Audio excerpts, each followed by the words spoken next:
Hello everyone, my name is Natalie and welcome to or back to my channel.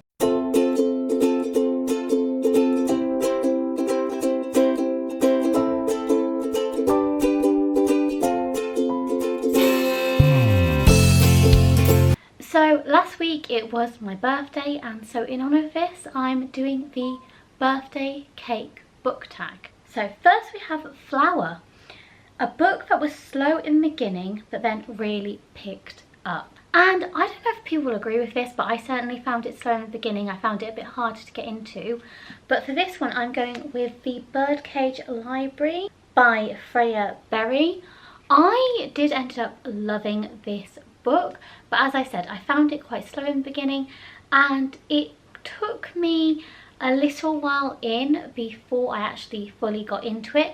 Now, I did listen to this on audiobook and I did think that audiobook was phenomenal. The narrators were amazing. And this was our main character, Emily Blackwood, and she has been hired to help out this creator up in Scotland with organising his stuffed bird or stuffed animal collection. I'm trying to remember which it was. I think it's the stuffed animal collection. And while she's doing that, she's mainly doing it because her family have fallen into desperate times. Her mother and her twin sister are both dead and her father has gone blind.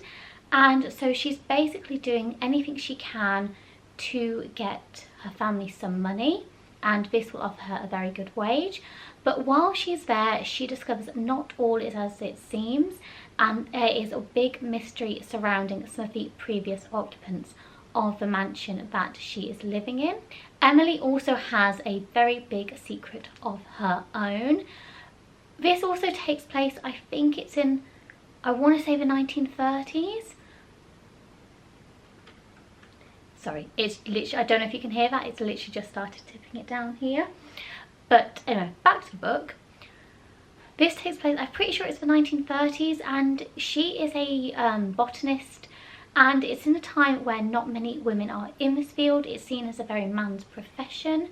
So we also have that interwoven in there and the struggles of her doing the profession that she is doing. I found this an amazing book. I really enjoyed it. And even though I found it slow in the beginning, I do highly recommend picking it up. Next we have Butter, a book that has a really rich plot. For that, I'm going to have to go with quite a popular book, and it's quite an old one at this point now, and that is The Nightingale by Kristen Hanna. Again, this is another one I read on audiobook, and it's also one that I think about daily. It's also weirdly another historical fiction as well, so that's interesting. But this takes place in 1930s bordering on 1940s France. It's also a book that spans across years, and it follows two sisters and it follows them through their very different experiences of the war. One sister is very much a stay-at-home mother and enjoys that side of her life. She is also a widow, and it also follows her younger sister, who is much more part of the resistance because this does take place in occupied France, and it's about her sister as well, who is more on the front line when trying to fight the Nazi invasion. This book tore me apart. It made me cry and I love it for it.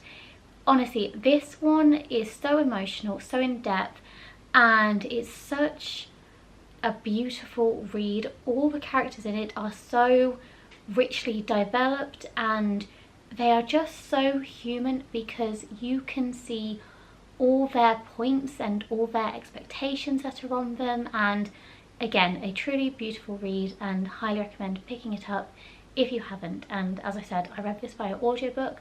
The audiobook was brilliant. And next we have Eggs, a book you thought you weren't going to like but ended up loving. For this one, I'm going to go with one that, again, I've mentioned previously on my channel, and that is Tooth and Claw by Jo Walton. So the reason I picked this one up to begin with is because I was doing a Read Like Bella Swan video, which I only have the wrap up on my channel so you can go check that out if you want to see it. But this book was on the list of books Bella Swan had read, so I picked it up for that. And this book is very weird. I didn't think I was going to enjoy it, but I ended up, again, loving it, like the plot prompt says.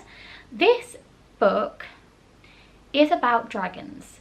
But here's the thing, we are in a dragon society. So the story is told from a perspective of dragons, and these dragons have jobs, they have homes, they have a social class, they go out and they have jobs as like lawyers, and some are housewives, and it's just an incredible read. The way this is described is the Pride and Prejudice of the dragon world, and 100% that is exactly what this is. I am shocked at how much I did end up loving this book.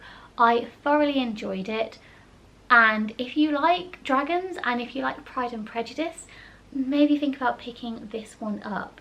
It follows a family of dragons whose, I believe, it's been a while since I read it, but I believe the father has just died, and so the eldest sons are now taking over, and it's about each dragon in that family who are now having to go off on their own and begin their own life and adventure. And it follows, the main one it follows is of the sister who has now been married off to another dragon, and that's kind of where the Pride and Prejudice elements also play in. So yeah, if you like Pride and Prejudice, if you like dragons, this one might be for you. The next ingredient we have is sugar, a super sweet book, and for that I went with Fangs by Sarah Anderson. This is a kind of graphic-y novel book. I don't know why I said that. It might be classed as a graphic novel, I'm not actually sure. But this follows the love story between a werewolf and a vampire, and it's so fun, it's so humorous, and I just loved it so much. So yeah, this book was such a quick read. It was short, it was sweet. I highly recommend this one. It was so much fun. And next we have Icing, a book that covers everything you enjoy in a book. And for that I chose Legends and Lattes by Travis Baldry. I loved this so much. So this is set in like a fantasy D&D type world where we have orcs, we have goblins, we have dwarves. It's such a fun world, and this book is so low stakes, it's so relaxed, and I love books like that. Even though I absolutely love dramatic books and I love things that have a rich plot and a big world building, I do kind of prefer the ones that are lower stake and I won't get heart palpitations reading. So that's what this one is. It has fantasy, it has day-to-day life, it has romance. I loved it so much. This follows our main character Viv, and she is an orc barbarian, and she has decided to give up her job as a warrior and has decided to settle down, buy a coffee shop and just live out her days as a coffee shop owner. Now the issue is, no one but her knows what coffee is, because she's travelled to a land in this world that has coffee and it's not here yet. So when she's doing it, she's introducing all these characters and all this town to coffee, and it follows her as she falls in love, as her coffee shop gains notoriety, as she makes friends, and it's just such a beautiful story and I loved it a lot. Next up we have Sprinkles, a book that you can turn to make you feel better. And weirdly, because I actually compared another book to this one, it feels very weird that I next picked up Pride and Prejudice. So Pride and Prejudice is the one I turn to again and again. I have lost count how many times I have read this book. Everyone should know what this book is about. It is a classic, and I'd say I think it's one of my favourites of Jane Austen. I don't know, every time I read one of or reread one of her books, my favourite changes, but this is one that always stands the test of time for me. I go back to it again and again. I always reread it, And yeah, it's one of my favourites. I love it so much. And also this edition is stunning as well. And the last thing we have to add to our cake is a cherry on top.